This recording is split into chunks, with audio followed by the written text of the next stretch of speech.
بسم الله والصلاة والسلام على رسول الله صلى الله عليه وسلم. يا جماعة، يا رب تكونوا بخير وبأحسن حال. ناس كتير اتكلمت أو محتارة في موضوع رعشة بدال الدبرياش، وأنا دلوقتي وبفضل الله ربنا عني إن أنا برضه أعرف أفيدكوا فيه كتير.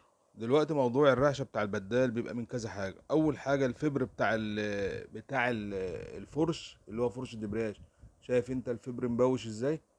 الفبر ده طبعا أنا جايب لك صورة ليه، وبيبقى عليه عامل كبير قوي، لان هو بيبقى ماسك الدراع بتاع الفرش ده، المفروض ما يخلوش يتهز. طبعا لما بيكون بايظ زي ما هو انت شايف كده قدامك، خلاص اي خلل في البليه ولا كده بيعلم على طول معاك في السلك، فيعلم معاك في البدال ذات نفسه. وحسب بقى كل رعشه، في رعشه كبيره في رعشه صغيره.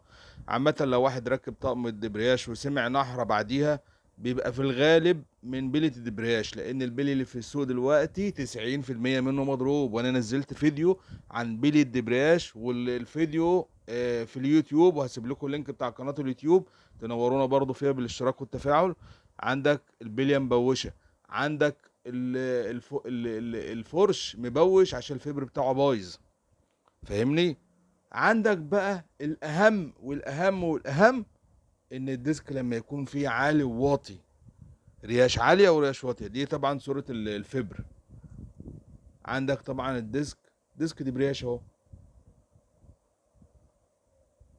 بص بقى يا معلم، الريش عالية وواطية ازاي.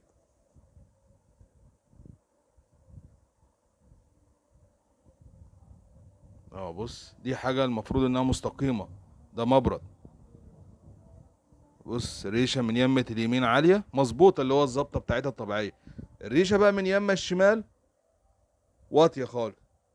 ده يعمل معاك اعلى احلى رعشة في البدال، بس لما يكون بقى بقية الحاجة دي بايظة معاه، اللي هو الفبر مش عارف ايه والكلام ده كله.